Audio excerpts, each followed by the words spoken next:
La mer enseigne aux marins des rêves que les ports assassinent. Par-delà la mort, les mots, la voix de Bernard Giraudot résonnent encore ici, sur le port de La Rochelle. Et c'est dans une bande dessinée que le romancier, réalisateur, acteur rochelais nous a légué ses dernières pensées. Rencontre avec Christian Caillot, le co-auteur de ces longues traversées, une BD posthume, mais sans amertume.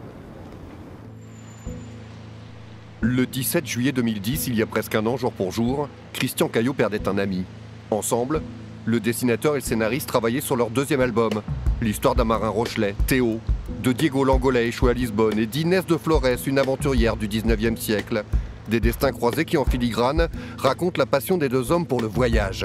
Bernard a posé son sac, Christian se devait d'arriver à bon port. Mission accomplie. Moi des dessins, lui des mots. Si on ramène ça à soi, si on donne du sens au voyage, au déplacement, si on n'est pas juste un promeneur dans le monde, comme ça, transparent, ou touriste à ramener des colifichets, ça on le partageait fortement.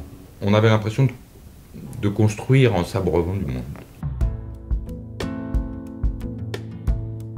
On peut trouver dans le thème des rencontres qui ne sont pas abouties, de la jeunesse qui en fait vous hante toute une vie, les longues traversées qui sont en fait des tout petits voyages, ou des tout petits voyages qui sont des grands souvenirs.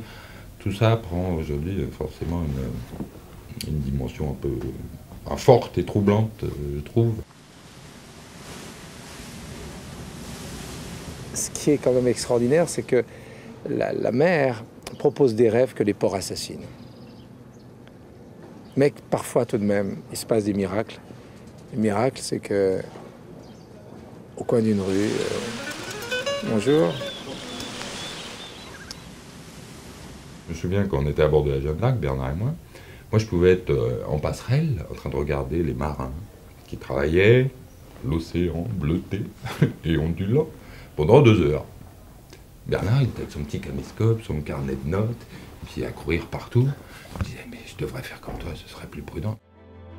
Les deux hommes n'étaient certes pas de la même génération, mais partageaient une certaine vision de la vie où pathos et mélo n'étaient pas les bienvenus. Amour, fraternité, curiosité, il y a tout ça dans cet album. Oui, Giraudot et Caillot ont fait une longue et belle traversée. C'est beau de voir un enfant naître, voir un enfant courir, un vieillard s'en aller. C'est la vie, c'est comme ça, il faut l'accepter. Je crois que c'est ça l'abandon, l'acceptation.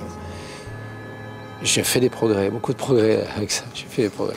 Chacun d'entre nous perd des proches, perd des gens. Moi j'ai une chance, il en reste un livre.